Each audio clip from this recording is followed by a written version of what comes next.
Brought to you by Agilus Diagnostics.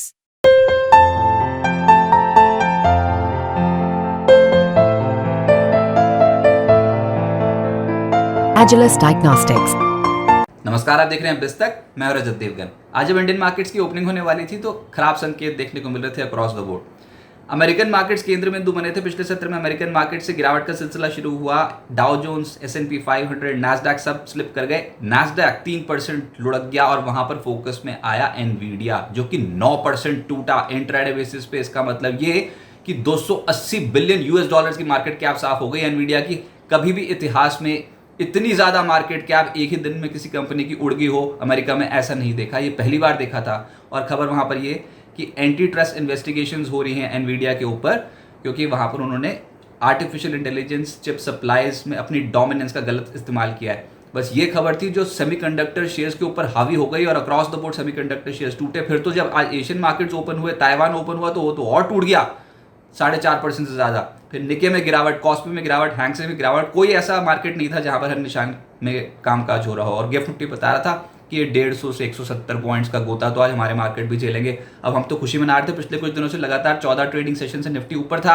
आज उस तेजी पे लग गया ब्रेक और एकदम से शुरुआती सत्र में बियर्स मार्केट के ऊपर चढ़कर बैठ गए।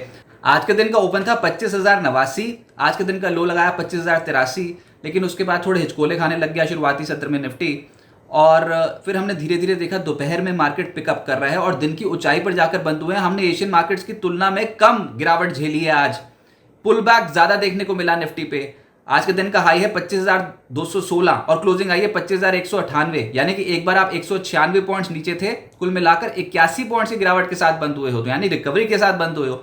निफ्टी बैंक से नहीं हो पाया। 288 पॉइंट्स निफ्टी बैंक गिरकर बंद हुआ है 51,400 के लेवल पे। लेकिन ना इसने आज पहले घंटे का जो हाई बनाया था उसको तोड़ा, ना पहले घंटे के लो को तोड़ा। पूरा दिन डल सेशन निफ्टी बैंक में आ गया। चलो यही बहुत बेहतर था। सेंसेक्स 202 अंकों की गिरावट के साथ 82,352 के लेवल पे बंद हुआ। हमारे मार्केट्स रिलेटिवली आउट परफॉर्म कर गए एशियन पीयर्स को, क्योंकि एशियन मार्केट्स में तो हाहाकार मचा हुआ था। ताइवान 4.5% नीचे बंद हुआ है। निके 4.25% से ज्यादा गोता लगा गया। कॉस्पी 3% ज्यादा टूट गया। हैंगसेंग 1% टूटा है। सेंसेक्स 0.25% की गिरावट देखने को मिली है। तो कह सकते हैं रिलेटिवली हमारे मार्केट्स पे उतना डैमेज नहीं हुआ। एक बड़ी आफत को बाजार जो है वो झेल गया। एडवांसेस थे निफ्टी के 18 और गिरने वाले थे 31, लेकिन जो सबसे तेज चला वो था एशियन पेंट्स। अंतर्राष्ट्रीय बाजार में क्रूड ऑयल 4.5% टूट गया था, तो क्रूड डेरिवेटिव से जुड़ी जो कंपनियां थी वो बेनिफिट उठा रही थी, जिसमें एशियन पेंट्स आज 2.5% ऊपर। इनफैक्ट पेंट कंपनियों के शेयर्स में आज तेजी ज्यादा देखने को मिली है। ग्रासिम आज 2% ऊपर आया। HUL 2.25% चढ़ गया। अल्ट्राटेक, सन फार्मा जैसे स्टॉक्स में तेजी थी, तो डिफेंसिव मोड पे बाजार जाता हुआ नजर आया। अच्छा, गिरने वालों की संख्या तो वैसे ज्यादा है, तो आज विप्रो टूटा 3%, कोल इंडिया लगभग 0.25% टूटा, ONGC 2.25% नीचे। इससे ज्यादा टूट गया था ONGC एक बार तो, क्योंकि कच्चा तेल एकदम से धड़ाम हो गया था अंतर्राष्ट्रीय बाजारों में।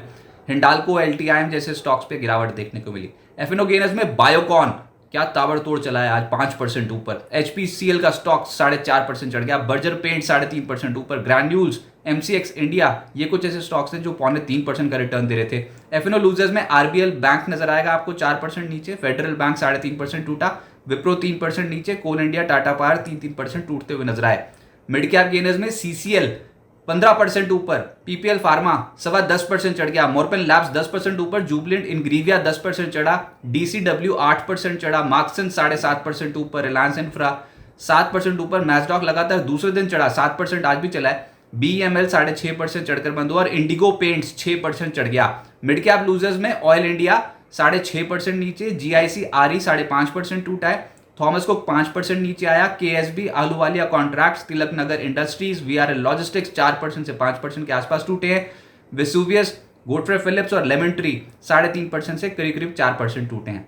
फार्मा और FMCG में खरीदारी दिखाई दे रही थी। आज फार्मा सेक्टर में बायोकॉन लीड कर रहा था, 6% ऊपर रहा है स्टॉक। ग्रैन्यूल्स 0.3% चढ़ा है। ल्यूपिन 1.5% ऊपर। सिंजीन, जायडस लाइफ, एल्केम, सन फार्मा, अपोलो हॉस्पिटल में 1% ज्यादा की खरीदारी दिखाई दी।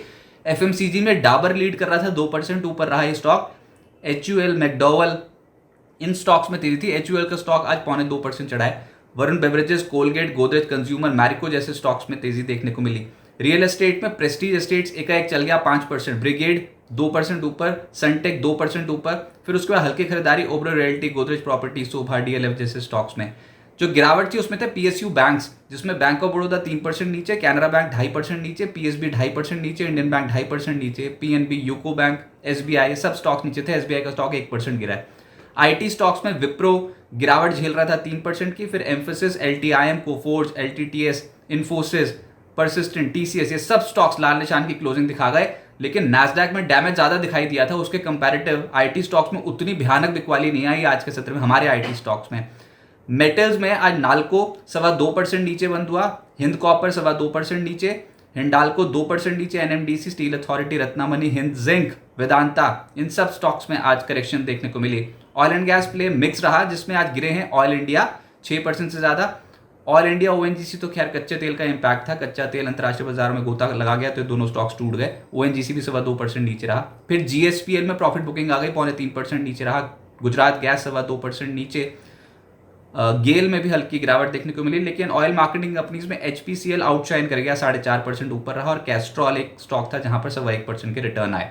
लिस्टिंग तो आज भी बहुत बेहतर हो गई। Eeco India mobility and hospitality की आज लिस्टिंग थी, अच्छी लिस्टिंग, 334 रुपए का इशू प्राइस, उसके मुकाबले 390 रुपए पर लिस्ट हुआ, यानी कि 16.7% के प्रीमियम के साथ। फिर ये तेजी बढ़ गई और उसके बाद फिर जो क्लोजिंग आई है वो आई है 443.15 की, यानी कि 32.6% का रिटर्न अपने लिस्टिंग डे वाले दिन इस कंपनी ने जनरेट करके दिया है निवेशकों को। गाला प्रेसिजन इंजीनियरिंग का आईपीओ क्या तगड़ा रिस्पॉन्स देकर बंद हुआ है, 201.41 गुना भरकर बंद हुआ है ये आईपीओ। प्राइस बैंड 503 से 529 रुपए प्रति शेयर का रखा गया था। इशू साइज था 167.93 करोड़ रुपए। सक्सेसफुली ओवर सब्सक्राइब हुआ है, भर भर के बोलियां मिली हैं।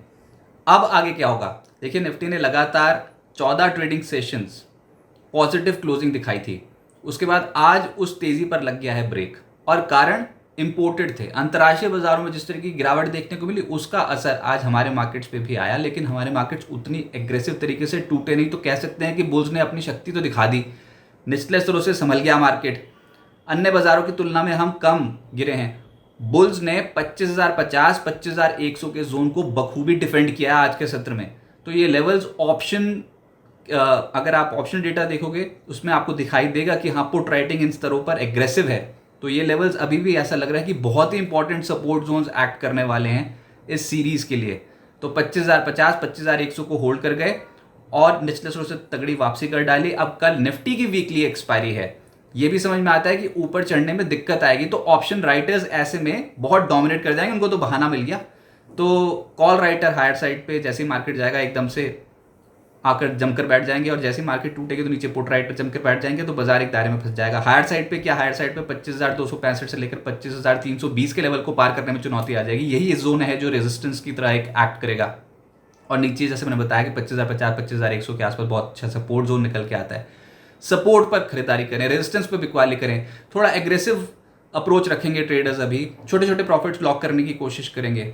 और कल तो वैसे भी बहुत इंपॉर्टेंट दिन है, क्योंकि रिलायंस इंडस्ट्रीज की बोर्ड बैठक है। 1:1 बोनस इशू के ऊपर विचार किया जाएगा कल के सत्र में, और ये रिलायंस इंडस्ट्रीज का स्टॉक फोकस में रहेगा। देश की सबसे बड़ी कंपनी है, उसका इम्पैक्ट जो है वो डेफिनेटली मार्केट पे आता हुआ नजर आएगा। लेकिन जो फोकस में ज़्यादा रहेगा वो इंटरनेशनली, ये जो एनवीडिया का जो शेयर है यूएस मार्केट्स में किस तरीके से बिहेव करता है। कल तो 9% टूटा, उसके बाद आफ्टर आज 2% टूटा था, लेकिन आज देखते हैं क्या निचले स्तरों से रिकवरी आती है कि नहीं। आमतौर पे आ जाती है एनवीडिया के स्टॉक में रिकवरी, लेकिन वो क्वांटम बहुत ज़्यादा था 9% की गिरावट का। तो देखेंगे कि आज एनवीडिया किस तरीके से परफॉर्मेंस दे रहा है, और अगर यूएस मार्केट धीरे धीरे करके वापसी करने की कोशिश करते हैं तो हमारे पास तो मौका है कि ये जो गिरावट थी इसको एकदम से एब्जॉर्ब करके एक बार चढ़ें, क्योंकि आ नहीं रही थी गिरावट। तो एक हेल्दी करेक्शन के तौर पर इसे देखें।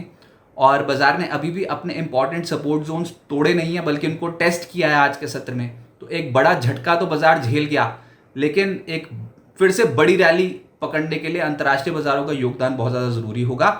और इस महीने सबसे बड़ा ट्रिगर तो यूएस फेड की पॉलिसी ही है। ये देखते हैं कि यूएस फेड इस हफ्ते इस महीने ये जो ब्याज दरों में अगर कटौती करेगा भी तो वो कितने क्वांटम के साथ करेगा। बाजार उसको भी बहुत क्लोजली वॉच करेगा, लेकिन उससे पहले सरेंडर नहीं कर सकते हैं बहुत बुरी तरीके से।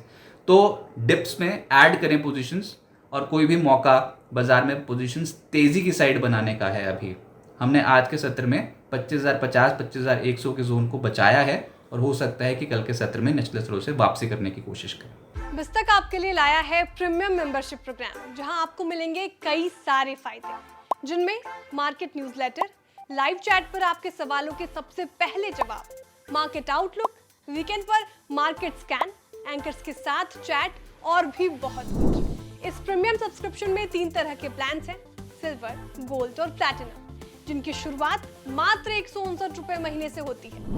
इससे जुड़ना भी बेहद आसान है। बिस्तक के YouTube चैनल पर जाएं, ज्वाइन बटन पर क्लिक करें और अपना प्लान सिलेक्ट करें। बस बन गए आप हमारे प्रीमियम मेंबर।